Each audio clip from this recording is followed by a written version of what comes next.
All right, ladies and gentlemen, we're going to look at boxing. But before I do, I just want to read another piece of scripture here. And you guys will be like, why do you read scripture before you talk about boxing? Because boxing sport, it's fun. Scripture's life.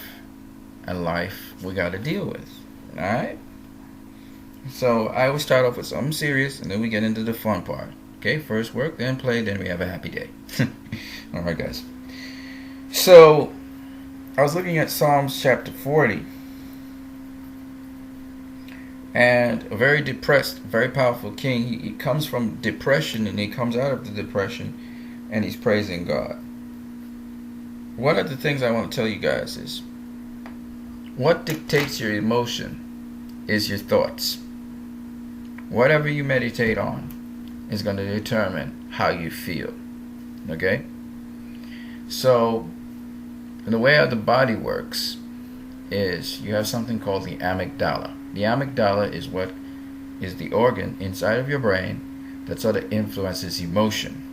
It is informed by the higher level known as your cerebellum and the cortex. Not cerebellum, sorry, your cortex. So your cortex processes whatever thoughts you have. It's sent to the amygdala, which will interpret it into emotion, and then some hormones and so on are secreted from the hypothalamus. So it goes from the hypothalamus to the thalamus to the pituitary, and then that's disseminated through your body. So that's how the hierarchy of thought and emotion occurs. Now, what's important for you guys to remember is whatever you meditate on, according to Philippians chapter 4, whatever things you meditate on, when you think on certain things, it actually leads you to a certain emotional state and a certain mental state. So whatever things are lovely, whatever things are of good report, whatever things have virtue in them, if you think on those things, you actually are going to influence your emotional state. Now, for me as a Christian, when I meditate on God and things of God, it actually affects my emotional state. In this Psalms chapter 40, which you guys can go ahead and check out, just because you watch boxing, we talk boxing, don't mean you can't check out stuff in the Bible, okay? And if you're enthusiastic about life, I know some of you are not enthusiastic about life, and you try to find escapism. And one of the routes of escapism is to focus on something that you think stimulates you, like boxing, right? Others of you, you focus on life and you have work, and this is just a pastime, a hobby, something you just like, you're interested in. Whatever it is, if you focus and meditate on things which can build you and edify you as much as you focus, say, on boxing, guys, your life will be different, okay? So, in Psalms chapter 40, David's really depressed. He's very depressed, and he seems to be swallowed up by his humanity, which is what those first 3 verses of Psalms chapter 40 that I gave before was stating. And by meditating on God and allowing God to take control over him, he was able to come out of that depressed state, to come out of that negative aspect of his humanity and be able to look upwards beyond himself. Because when we think only about ourselves, see, a lot of us, we want to look at boxing or we want to look at sports because in that way we can see the best of ourselves. You see, and it inspires us. Well, similarly, if you were to focus your attention on God for a minute, that is reading his word and seeing the humanity of the people who are in here writing, and seeing them come out of themselves and see the broader picture of humanity and see the broader picture of life, it helps to elevate you when you can look beyond yourself. See, we sometimes project ourselves. That's why we have all these arguments on forums about boxing. Most of the time I try to come from a factual basis, which is why I do videos where you don't see my face per se, even though I don't have a problem showing my face. But I try to present the information in front of you. That's why I try to come from a fact-based way of giving my opinion. The reason I do this, again, is because you must have some sort of relation to reality. If everything is opinionated, some people say I'm an opinionated person. I'm not an opinionated person who is just about his opinion. I think some people misunderstand the meaning of opinionated as well. I am a very cerebral person. That goes without saying. I like a lot of knowledge. I like discovering things that other people haven't discovered. But I'm not really an opinionated person. An opinionated person, I'm going off a little bit, but I'll come back. Don't worry. An opinionated person is someone who they have opinion about everything, but not necessarily is their opinion right, but they feel they're right. Okay? But I'm not necessarily that. I can say I'm wrong. I don't have a problem. But usually when I give my opinion, I try to have as well an informed opinion as I possibly can. I try to reflect on all aspects of an argument, and I try to ground it in some sort of reality, which would be facts. And it's amazing when we have opinionated people telling me I'm opinionated. It's really funny. But that's truly what we do. We generally project ourselves or what we think is ourselves onto other people. We can only talk to other people things we know. You see what I'm saying? Coming back to what I was saying. So in boxing, we tend to share and project ourselves and project our aspirations and our beliefs, and we pour ourselves into boxing. Well, just imagine if we were to do that for life. We were to pour and immerse ourselves into God. And what is God? God is basically all things which are good about life. You see what I'm saying? If you pour yourself into that, now it translates into every single scene and scenario of life, including discussing sports and hobbies with other people. And I've looked at some people who manifest God in how they conduct themselves, and they're not just professional people, but they actually care about other people. And that's something that I think only can happen when you look beyond yourself. And you're not trying to project yourself, but you're actually trying to see the world for what it really is. It's much bigger than you, me. We're just small little specks in it. You know what I mean? And that can elevate you when you start to get in contact with everything else. And David, in this Psalms 41-3, he began to see God for who he was. And that pulled him out of his depression when he was praising him, because now he's conducting his praise towards something bigger than himself, and he can see things wider than himself. And because his eyes were open to that, he started to praise and glorify God and come out of his situation. I'll give you guys one little note of advice. No matter how horrible you feel, if you go and you help another person, it's actually going to pull you out of your situation. I don't care if you're physically ill. I don't care if you're mentally ill. I don't care if you're spiritually feeling down. Okay? If you get off, it doesn't feel comfortable to do it, but if you go out of your way to help someone else, you're going to feel that residual kickback effect on your life. Your brain is going to have to expand beyond yourself, so you can't focus on yourself. And therefore, because you're helping someone else and their needs, you're going to extend beyond yourself. And because you extend beyond yourself, your mental state, your emotional state is going to have to elevate.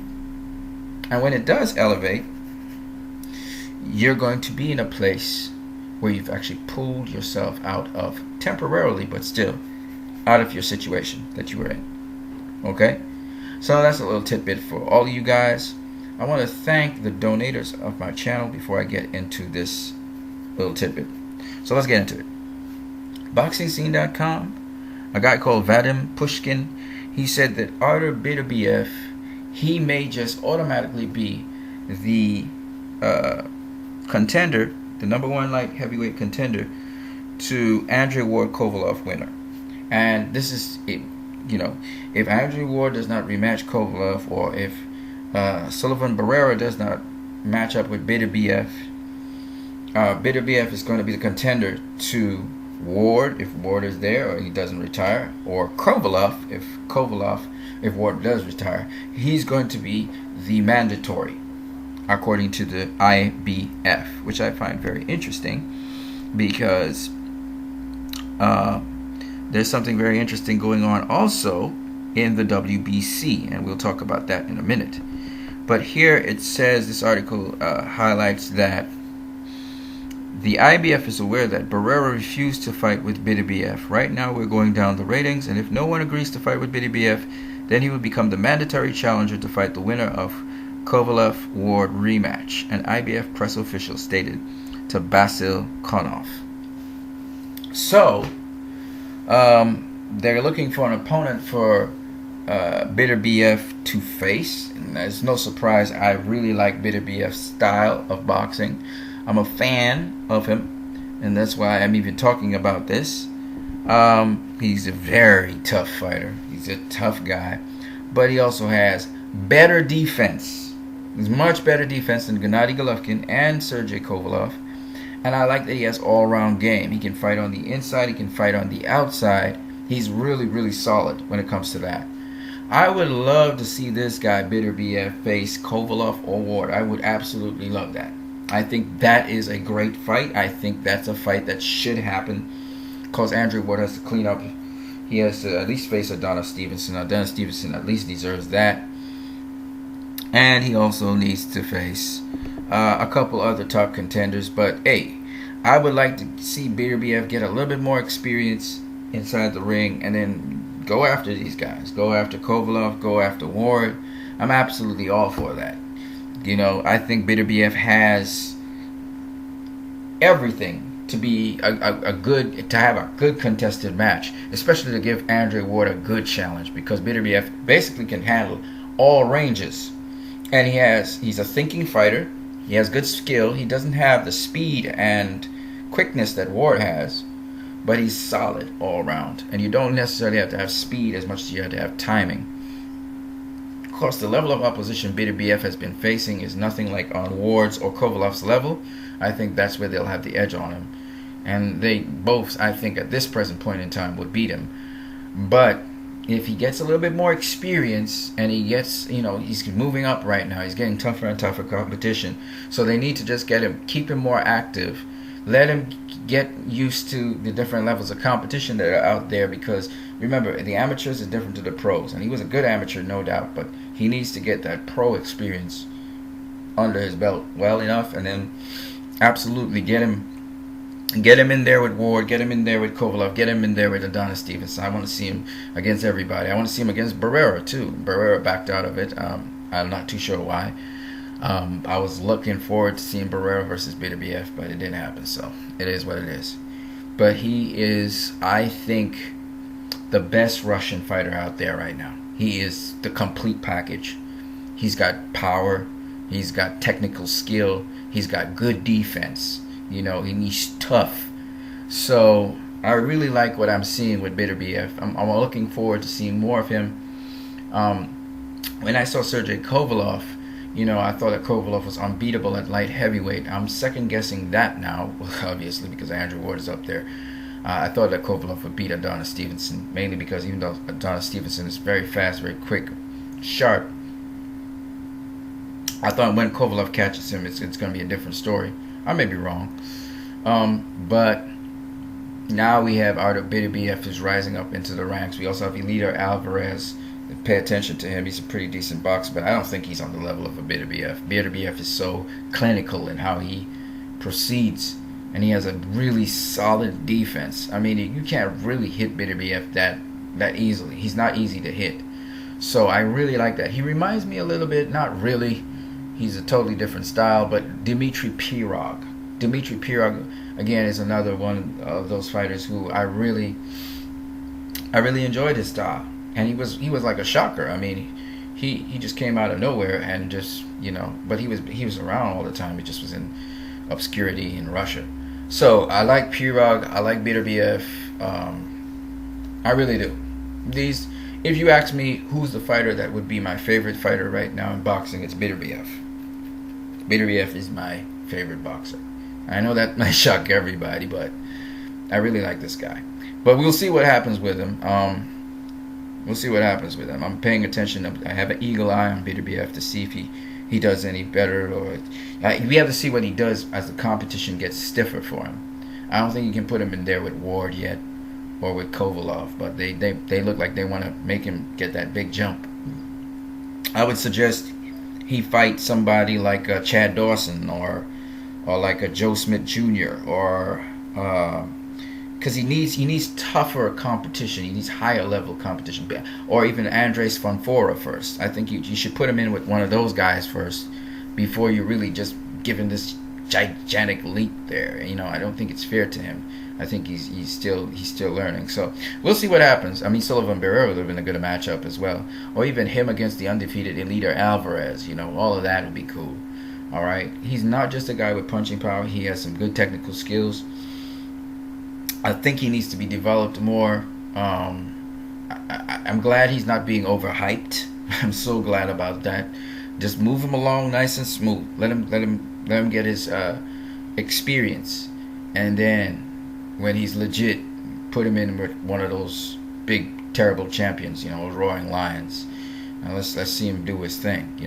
So I'm really happy. I mean, I like how they're moving Beterbiev along. He's not this big, huge hype train. He's this knockout machine. No, he ain't knocking out nobody yet that we could really, give him that credit for being this knockout machine. He's got heavy hands though. All right, guys. On that note, you guys have a great one.